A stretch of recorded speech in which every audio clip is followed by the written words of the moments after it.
ಲೋಕಸಭೆಯಲ್ಲಿ ಶೂನ್ಯ ವೇಳೆಯಲ್ಲಿ ಕನ್ನಡದಲ್ಲೇ ವಿಷಯ ಪ್ರಸ್ತಾಪಿಸಿದ ಚಿಕ್ಕಬಳ್ಳಾಪುರ ಸಂಸದ ಡಾಕ್ಟರ್ ಕೆ ಸುಧಾಕರ್, ಚಿಕ್ಕಬಳ್ಳಾಪುರ, ಬೆಂಗಳೂರು ಗ್ರಾಮಾಂತರ, ಕೋಲಾರ ಸೇರಿದಂತೆ ಬಯಲು ಸೀಮೆ ಜಿಲ್ಲೆಗಳಿಗೆ ಶಾಶ್ವತ ನೀರಾವರಿ ಯೋಜನೆ ಕಲ್ಪಿಸಲು ನಾನು 2007ರಿಂದಲೂ ಪ್ರಯತ್ನ ಮಾಡುತ್ತಿದ್ದೇನೆ.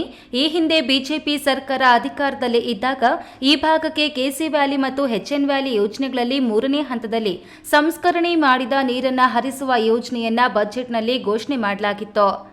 ಕಾಂಗ್ರೆಸ್ ಅಧಿಕಾರಕ್ಕೆ ಬಂದ ಬಳಿಕ ಹಿಂದಿನ ಅನೇಕ ಉತ್ತಮ ಯೋಜನೆಗಳನ್ನು ರದ್ದು ಮಾಡಿದೆ. ಅದೇ ರೀತಿ 3ನೇ ಹಂತದ ಸಂಸ್ಕರಣೆಯ ಯೋಜನೆಯನ್ನು ಕೂಡ ರದ್ದು ಮಾಡಿದೆ.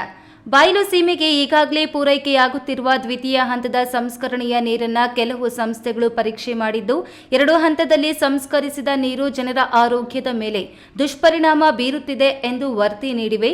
ತ್ಯಾಜ್ಯ ನೀರನ್ನು 3 ಹಂತಗಳಲ್ಲೇ ಸಂಸ್ಕರಣೆ ಮಾಡಿ ಬಳಕೆ ಮಾಡಬೇಕೆಂದು ಕೇಂದ್ರ ಸರ್ಕಾರದ ಮಾರ್ಗಸೂಚಿಯಲ್ಲಿ ಈಗಾಗಲೇ ತಿಳಿಸಲಾಗಿದೆ.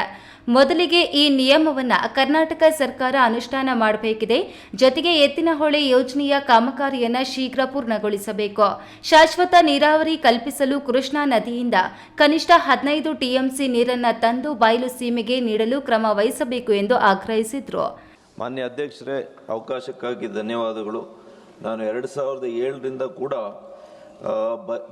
ಇವತ್ತು ಬರಪೀಡಿತ ಜಿಲ್ಲೆಗಳಾಗಿರ್ತಕ್ಕಂಥ ಚಿಕ್ಕಬಳ್ಳಾಪುರ, ಬೆಂಗಳೂರು ಗ್ರಾಮಾಂತರ, ಕೋಲಾರ ಹಾಗೂ ಇನ್ನೂ ಕೂಡ ಬಯಲುಸೀಮೆ ಜಿಲ್ಲೆಗಳ ಜನರಿಗೆ ಹಾಗೂ ರೈತರಿಗೆ ಶಾಶ್ವತವಾಗಿರ್ತಕ್ಕಂಥ ನೀರಾವರಿ ಯೋಜನೆ ಬೇಕಂತ ನಾನು ಆಗ್ರಹಿಸ್ತಾನೆ ಬಂದಿದ್ದೇನೆ. ಇದೇ ನಿಟ್ಟಿನಲ್ಲಿ ನಮ್ಮ ಬಿಜೆಪಿ ಸರ್ಕಾರ ಇದ್ದಾಗ ಇದಕ್ಕೆ ಇವತ್ತು 3ನೇ ಹಂತದ ಸಂಸ್ಕರಣಾ ನೀರನ್ನು ಈ ಭಾಗಗಳಿಗೆ ನೀರು ಹರಿಸಬೇಕು ಅಂತ ಘೋಷಣೆಯನ್ನು ಮಾಡಿದ್ವಿ. ಎಲ್ಲ ಒಳ್ಳೆಯ ಯೋಜನೆಗಳಂತೆಯೇ ಇವತ್ತಿನ ಸರ್ಕಾರ ಬಂದು ಇದನ್ನು ಕೂಡ ರದ್ದು ಮಾಡಿದೆ. ಹಾಗಾಗಿ ಇವತ್ತು ಈಗಾಗಲೇ ಅನೇಕ ಸಂಸ್ಥೆಗಳು ವೈಜ್ಞಾನಿಕವಾಗಿ 2 ಹಂತದ ಸಂಸ್ಕರಣೆ ಮಾಡಿ ನೀರು ಹರಿಸೋದರಿಂದ ಆರೋಗ್ಯಗಳ ಮೇಲೆ ಇವತ್ತು ದುಷ್ಪರಿಣಾಮ ಬೀಳುತ್ತೆ ಅಂತ ಈಗಾಗಲೇ ಹೇಳಿದ್ದಾರೆ.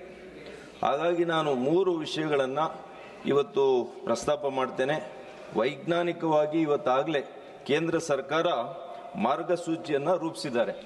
3 ಹಂತಗಳಲ್ಲಿ ಶುದ್ಧೀಕರಣ ಮಾಡಿದ ಮೇಲೆ ಇದನ್ನು ಮಾರ್ಗಸೂಚಿಯನ್ನು ಕೊಟ್ಟಿದ್ದಾರೆ. ಆ ಮಾರ್ಗಸೂಚಿಯನ್ನು ರಾಜ್ಯ ಸರ್ಕಾರ ಮಾಡಬೇಕು ಅಂತೇಳಿ ಆಗ್ರಹ ಮಾಡ್ತೇನೆ.